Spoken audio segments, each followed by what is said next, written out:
kembali lagi di Bilik Hijau. Salam bumi, pasti lestari. Dan di episode sebelumnya kita sudah membahas banyak tema yang menarik. Tak kalah dengan yang kali ini, kita akan membahas mengenai perlindungan dan pengelolaan lingkungan hidup di Jawa Timur. Ini berkaitan juga dengan salah satu Sustainable Development Goals, tepatnya di nomor 11 mengenai keberlanjutan. Karena apa yang kita siapkan hari ini pasti juga akan memiliki dampak yang berkelanjutan. Sebelum itu mungkin saya izin menyapa narasumber kita hari ini.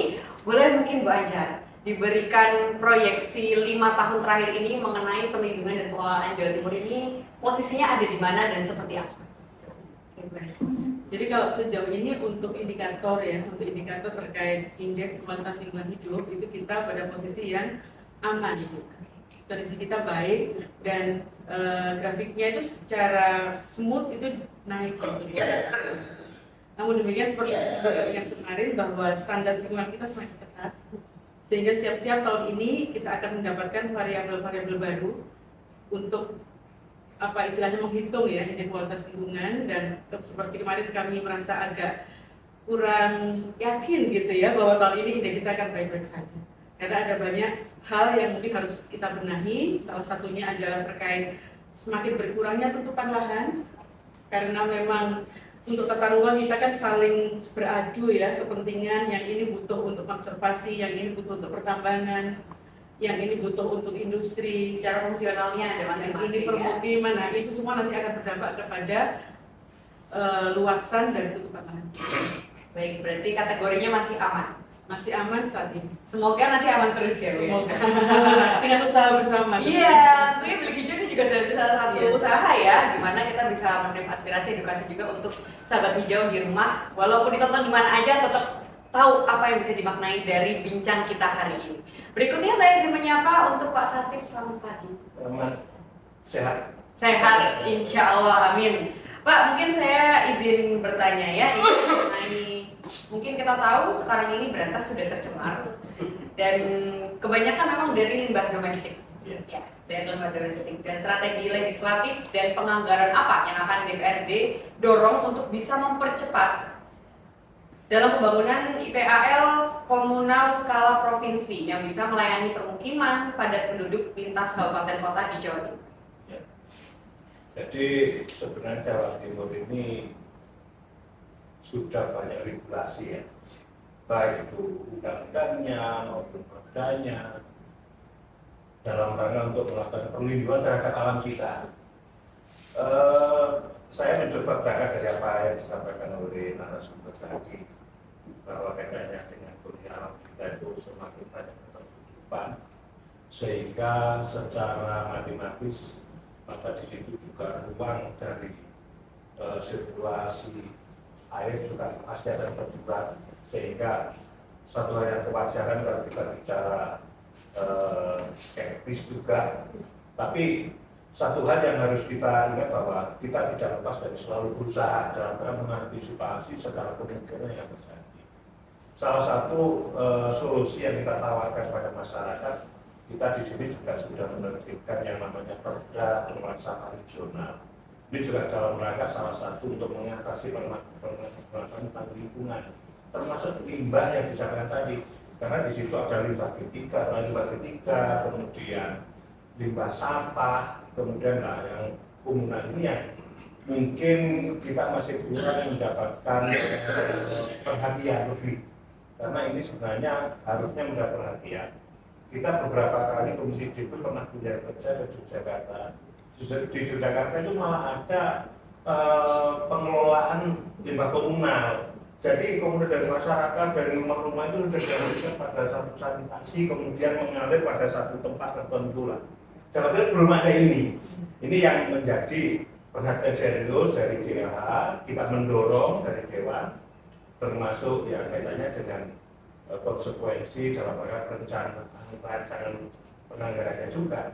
Jadi kita pikirkan itu yang penting ada konsep itu. Terus kemudian ini yang tidak kalah pentingnya, karena wilayah kita sudah banyak ketertutupan. Salah satu akibatnya karena ada lahan yang beralih fungsi, misalnya lahan subur, lahan pertanian sekarang banyak disulap harus berkepentingan untuk perumahan. Nah sekarang perumahan itu kaitannya dengan pengelolaan limbah komunalnya apakah sudah masuk di tata perizinan amdalnya? Ini yang harus menjadi perhatian karena selama ini saya melihat masih banyak perumahan ini masih jadi permasalahan sendiri.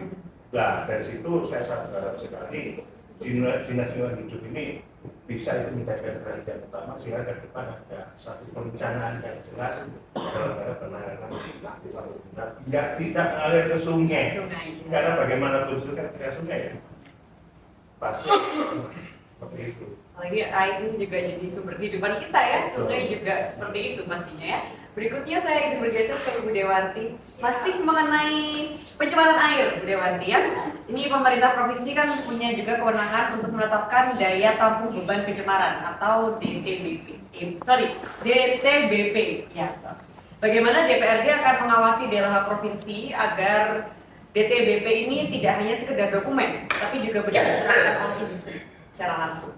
Ya, memang yang namanya kita mengetahui apakah air yang di sekitar kita sehat atau tidak, kemudian mengandung bahan-bahan berbahaya atau tidak, itu sangat tidak mudah. Kita bisa melihat ketika air itu berwarna hitam atau coklat, wah itu pasti kita sudah ngeri melihatnya. Tetapi air jernih yang seperti ada di sini itu juga sepertinya belum tentu juga Dalam kondisi paling baik ya. Iya. Nah, untuk ini kami sebagai wakil rakyat itu pasti akan terus mendorong dan mohon kepada dinas yang memang mempunyai kapabilitas untuk bisa mengetahui apakah air yang di sekitar kehidupan kita itu baik, untuk bisa terus-menerus selain memeriksa juga mengedukasi masyarakat bagaimana kita bisa menjaga lingkungan agar supaya air yang ada di sekitar kita itu bagus, sehat, berkualitas bagus. Itu adalah hal-hal yang kami sebagai wakil rakyat terus akan mengawasi dan juga mendampingi masyarakat untuk bisa peka terhadap hal seperti itu. Baik, tapi kayaknya dari masyarakat tuh kadang memaknai mengawasi ini sanksi, gimana?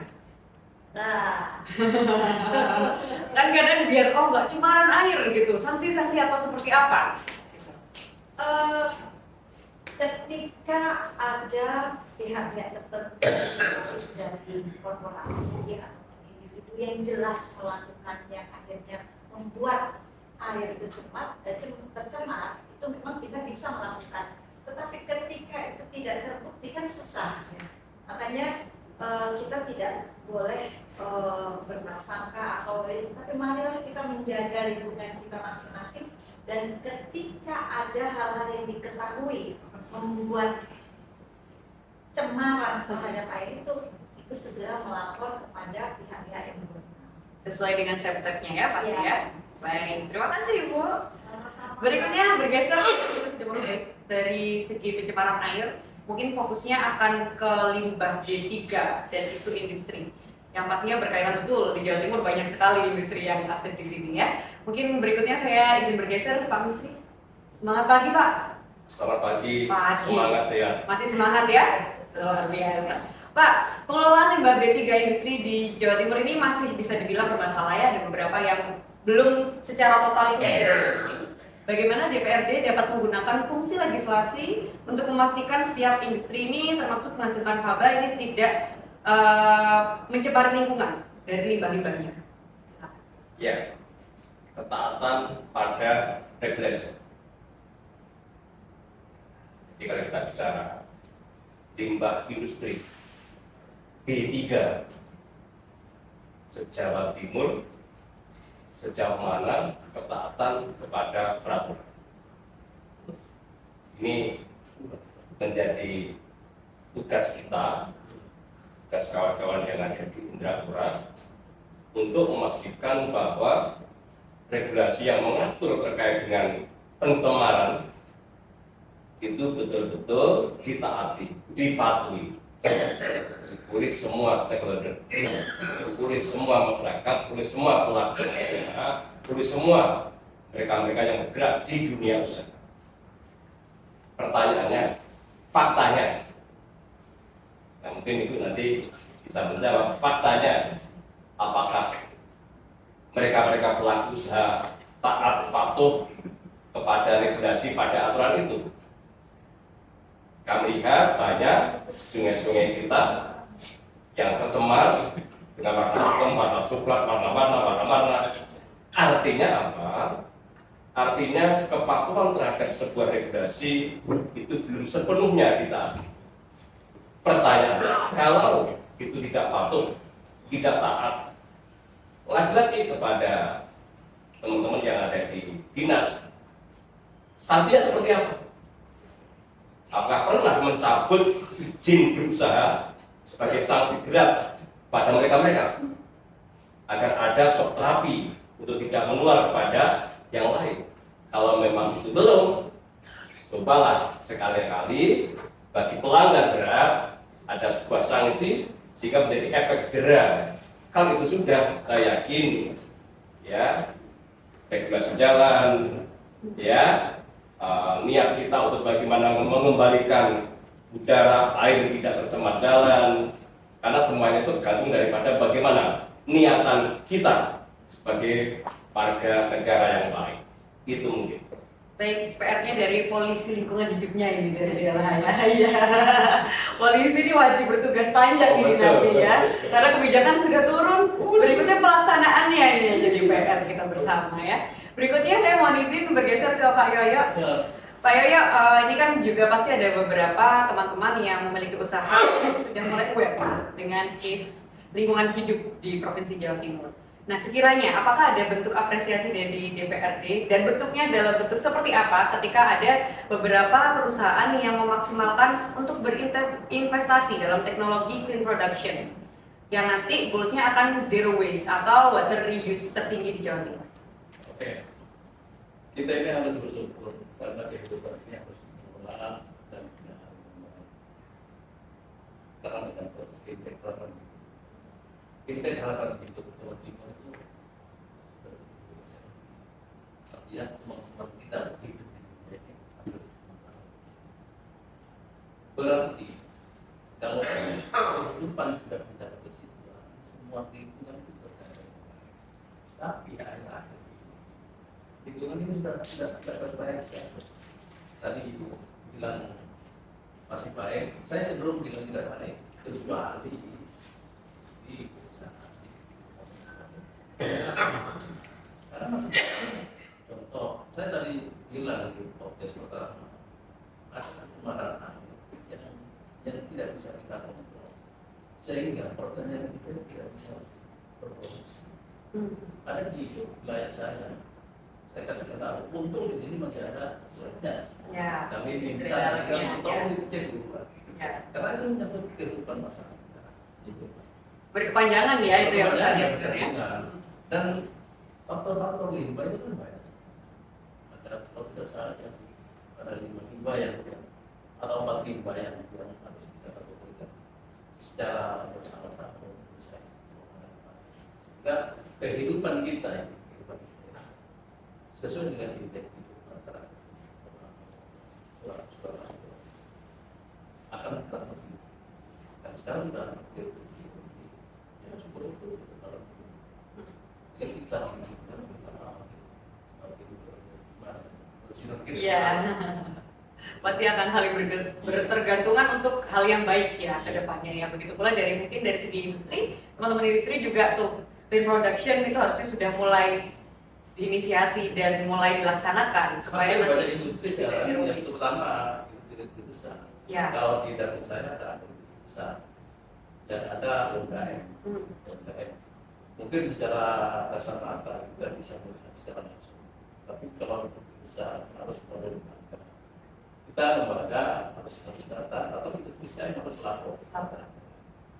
Tidak percaya itu benar-benar betul bisa nggak ada, kecuali di Banyuwangi.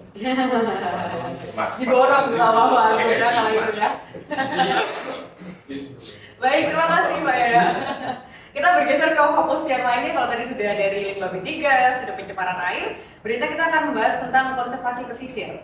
Mungkin di beberapa episode sebelumnya kita juga sempat membahas tentang mangrove, ini juga berkaitan dengan itu karena kebetulan tema kita skupnya lebih luas ya. Saya izin bergeser Pak Setiadi, selamat pagi. Selamat pagi, Mbak. Pagi. Degradasi ekosistem mangrove dan pantai di area utara Jawa Timur ini memang memicu abrasi ya saat ini. Dan langkah penganggaran dan pengawasan apa yang akan dilakukan DPRD Jawa Timur untuk memastikan rehabilitasi mangrove untuk perlindungan pesisir dilakukan secara masif supaya tidak hanya sekedar proyek. Terima kasih, Mbak. Saya hari ini bergembira bertemu dengan Pak Anjani. Beliau menyampaikan lingkungan di Jawa Timur ini kan masih aman. Ini kan bagian dari investasi kita bersama ya, Bu. Moga-moga investasi jangka panjang ini itu tetap dipertahankan.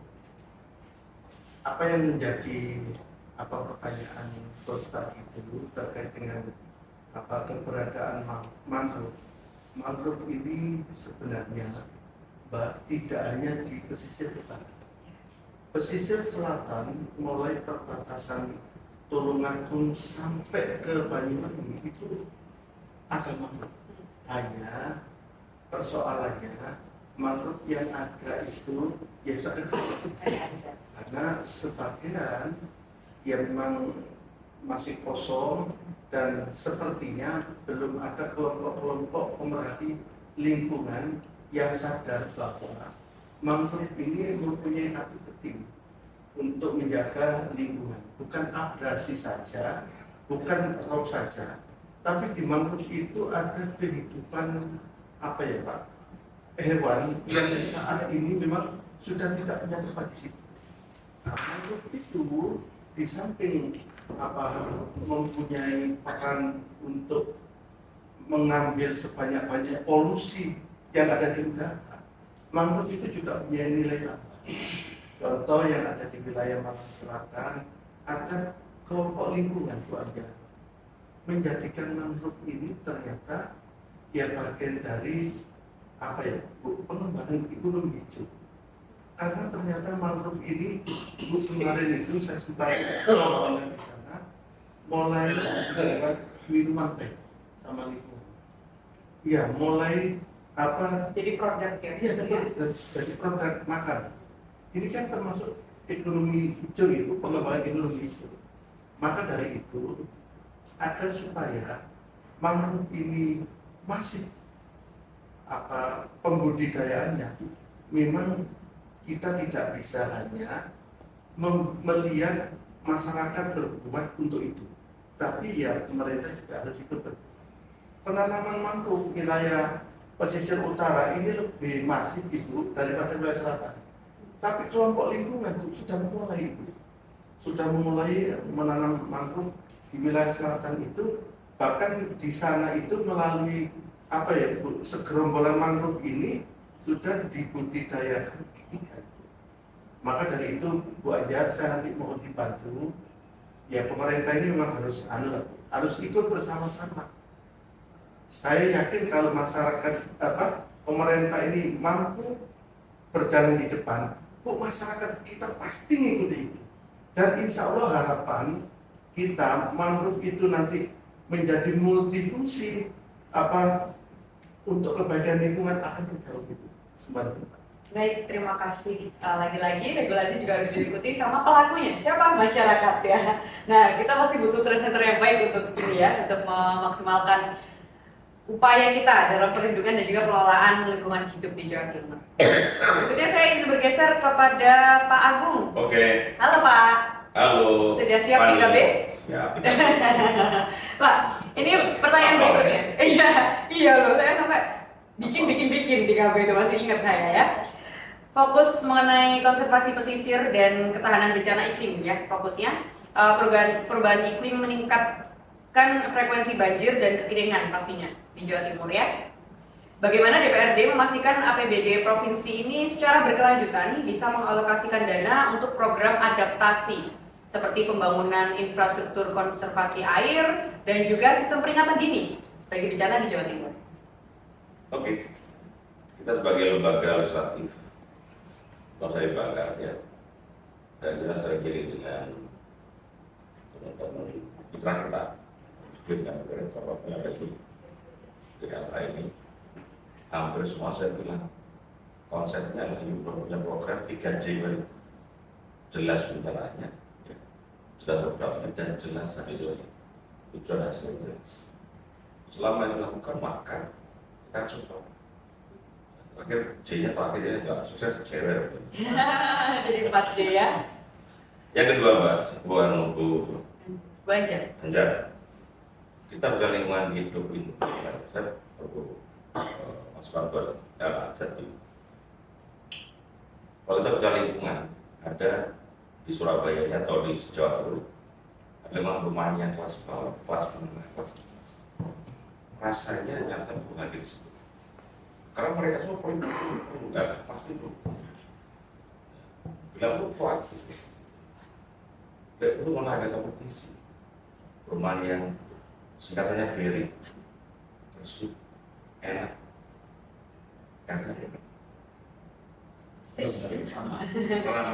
Ramah. indah, bersih, enak, rapi, indah. Jadi teman yang berseri ya nanti. Ya artinya menurut saya hadir di hal itu karena mereka udah bangun itu dengan tidak dana investasi. Tinggal jalan lingkungan bagaimana indah, bersih, nyaman, enak. Keberlanjutannya juga panjang karena pemukiman ya. Saya yakin semua developer tadi udah kurikulum pesan proaktif, preventive action rate dan corrective action. Oke Mas. Baik, terima kasih Pak Agung. Berikutnya kita bergeser ke Pak Hidayat. Ini pamungkas ya Pak Hidayat ya. Ya, banyak sekali yang beranggapan bahwasanya kondisi lingkungan hidup ini sangat beriringan dengan isu tata ruang di Jawa Timur. Bagaimana DPRD akan mengawasi implementasi dari tingkat Perda RT/RW-nya, terutama di kawasan yang rawan alih fungsi lahan konservasi dan pertanian produktif, yang secara langsung pastinya ini juga berdampak pada ketahanan pangan dan juga bencana. Terima kasih. Hari ini kita bersyukur ya bahwa IKL kita tadi sampaikan 71,24 ya. Aku ditarik.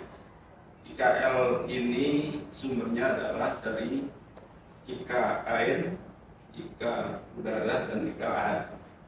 Nah terkait dengan pertanyaan tadi adalah lahan, soal RT/RW. Problem utamanya adalah soal konsistensi masyarakat, pemerintah, pelaku usaha taat kepada RT/RW, terutama lahan-lahan yang sudah dipetakan menjadi lahan-lahan pertanian harus dijaga betul, jangan sampai berubah fungsi. Hari ini pemerintah pusat menjalankan ketahanan pangan. Misinya adalah jangan sampai ada lahan-lahan pertanian yang berubah menjadi lahan-lahan yang lain, jadi bangunan berfungsi lain sehingga ketahanan pangan ini betul-betul terjaga. Nah ini yang terjadi di lapangan adalah terutama di kota kabupaten banyak perda-perda yang sebetulnya konsepnya bagus, tapi implementasinya di lapangan banyak terjadi kompromi-kompromi dan akhirnya ada perubahan di tengah jalan soal perda RT. Nah tentu ini harus jadi perhatian kita terutama legislatif baik di kota kabupaten provinsi untuk betul mengawasi jangan sampai lahan ini berubah.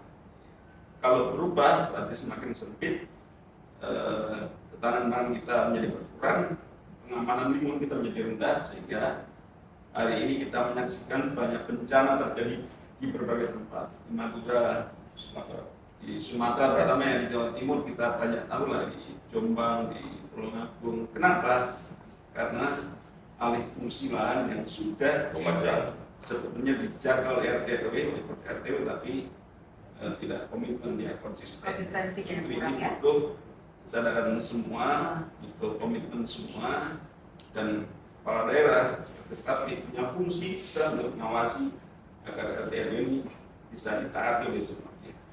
Baik, berarti bukan PR-nya DPR aja, bukan PR-nya RT/RW-nya aja, tapi masyarakatnya yang punya andil penuh terkait itu Ya, Pak ya. banyak petani-petani yang menjual tanahnya kemudian dijual pada investor berubah jadi bangunan yang tanpa izin, dan ini lolos tentu saja. Nah, ini peran eksekutif saya kira penting untuk mengawasi agar ketika ada penjualan lahan pertanian sudah diantisipasi dengan baik.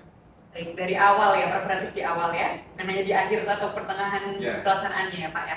Baik, berikutnya saya akan kembali ke narasumber, Bu Anjar. Tadi kan sempat di-mention, ini peran DLH, ini laki-laki tugasnya DLH. bukan kayak gini, Bu. Ini sebelah saya latihan sudah gini loh. Bu Anjar, mungkin juga boleh diceritakan ke kami, mumpung kita duduk bersama di lingkungan jam hijau ini ya. Boleh disampaikan juga sekiranya pasti DLH punya upaya yang besar juga ya untuk optimalan dari pelaksanaan perlindungan dan pengelolaan lingkungan hidup di Jawa Timur. Boleh juga sekiranya program terbaru apa yang berkaitan dengan itu sedang digencarkan? Yang sedang kayaknya saya belum mau membutuhkan yang terbaru. Boleh, ya kan? Yang mana Historinya aja? dulu. Iya, historikal yang paling. Oh ini nih, ini top tiernya DLH nih gitu. Jadi kadang-kadang kalau kita bicara tentang melindungi lingkungan hidup, rasanya kok saya nggak pede ya. Karena sebenarnya lingkungan hidup yang melindungi kita. Yang kita lakukan selama ini, sebenarnya kita kan harus menjaga keseimbangan ruang tadi antara fungsi untuk kepentingan ekologi, ekonomi, dan sosial. Nah, menjaga ini nggak semudah kita bicarakan. Untuk kepentingan ekonomi, banyak yang di belakangnya yang ngoyo banget, ini saya butuh untuk tambang, saya butuh untuk industri, ya kan? Jadi ibaratnya kepentingan ekonomi itu yang support banyak. Kemudian dari sisi sosial juga banyak juga, ya kan?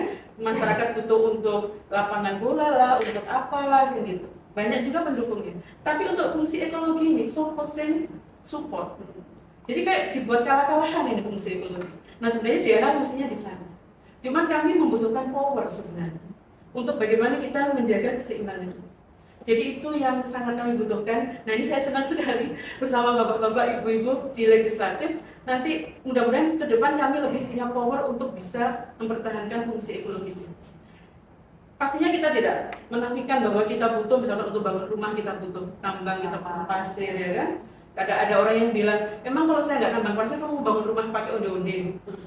Kan nggak mungkin ya. Jadi ada kepentingan memang untuk itu, tetapi bagaimana kita mengkalkulasi seberapa banyak sih dari pasir yang ada di sebuah ruang yang bisa diambil misalnya. Kalau kita bicara tentang sungai, saya sampaikan tadi bahwa sebenarnya sungai itu punya kemampuan untuk melakukan self purification. Sungai itu sebenarnya luar biasa.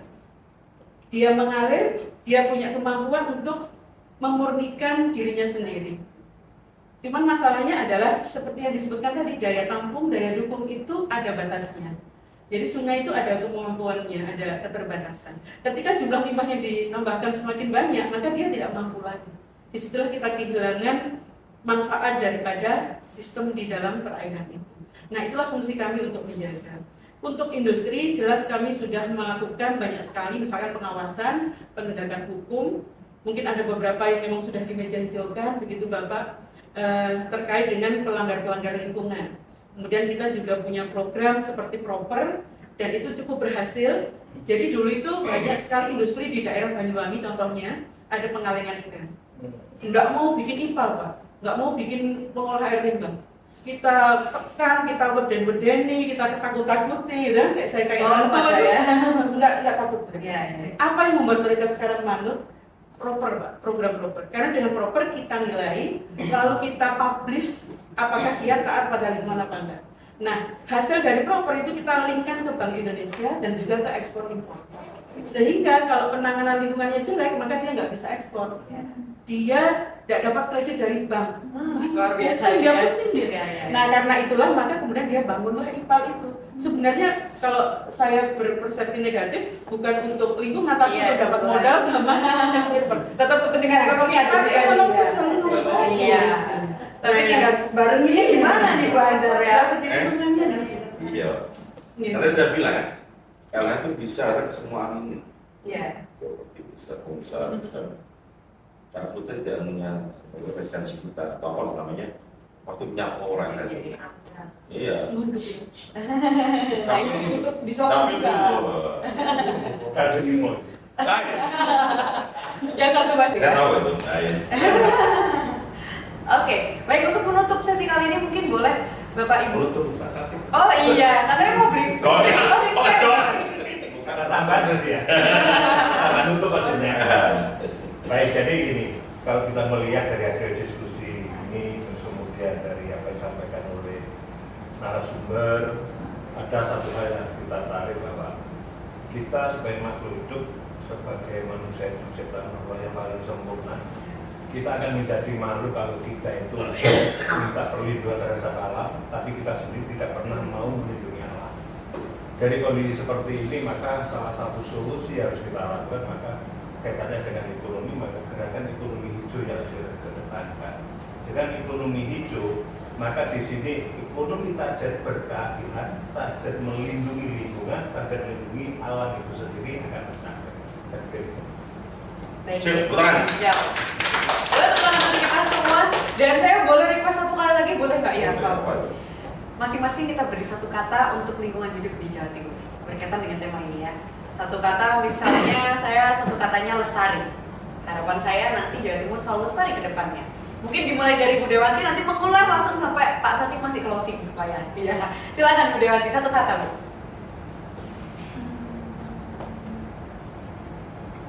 Sejuk. Sejuk, Pak Yoyo. Dijaga. Dijaga. Sehat. Sehat. Adem ayem. Adem ayem. Apa lagi Pak? Gak apa, ada stripnya ya. Lestari. Biru. Biru. Pas itu. Luar biasa. Berkelanjutan. Berkelanjutan. Green. Green. Lingkungan yang ramah. Ramah. Baik, luar biasa. Tadi ada dua warna yang tersebut, ini gimana ini Pak? Iya. Langit Mbak Biru. Iya. Iya. Nanti hijau di daratannya tadi ya.